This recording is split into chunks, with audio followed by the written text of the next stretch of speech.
Welcome back. Let's continue our analysis of Young's double slit experiment by first looking at how a speaker works.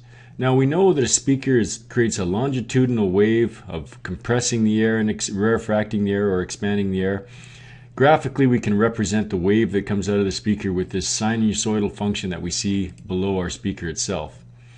So let's assume we got a nice steady frequency coming out of this speaker, and let's assume also that the amplitude doesn't die down with distance, just to keep things simple. Now if we add a second speaker, we're going to get some interference, very similar to Young's double slit. Let's do that now. So here we've added another speaker on the top, and it's got the same frequency coming out of its cone as the one on the bottom. So we would expect to hear some sort of interference pattern. In fact, if we were standing right at the end in the dead center of these two speakers, we would expect some constructive interference. Let's put an ear there to represent our body. Now the air coming out of the speakers is represented by these dots, and they're most dense at the crests and least dense at the troughs. Now since our ear is positioned at exactly a point where two crests overlap, we would expect to hear constructive interference or a loud spot. In fact, even if I moved my ear into the point where there's two troughs, like that still represents constructive interference because the waves are still in sync and two troughs still represent constructive interference. So let's put our ear back and let's have a look at what happens with the two sinusoidal waves. I'll draw another one and we'll superimpose the two and see what happens. So graphically, my red sinusoidal wave represents the waves coming out of the top speaker and the green ones out of the bottom speaker. And we see because the waves are the same distance away from my ear, they're going to be exactly in sync by the time they reach my ear, and we'll get constructive interference. In fact, if we overlap our waves, which we can easily do here, we see that two crests line up, two troughs line up, so we've got constructive interference by the time it reaches my ear. It should be a loud spot. Let's put them back for now.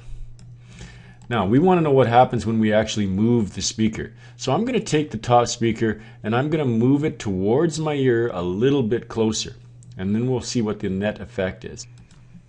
Now we see that we've changed the distance that each speaker has to travel to reach my ear.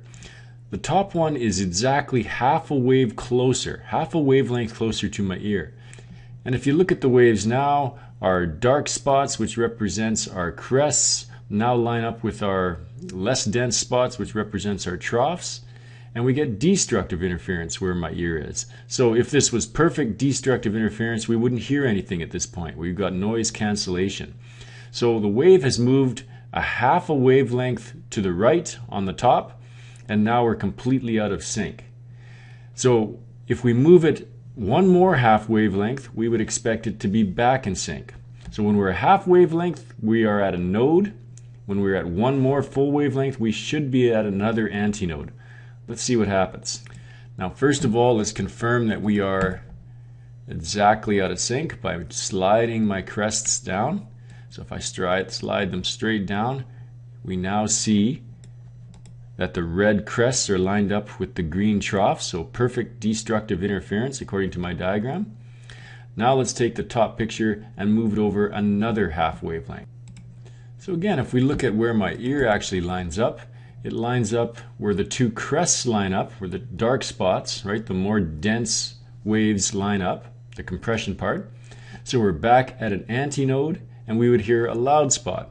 So we would say that the top wave has been shifted over by one full wavelength.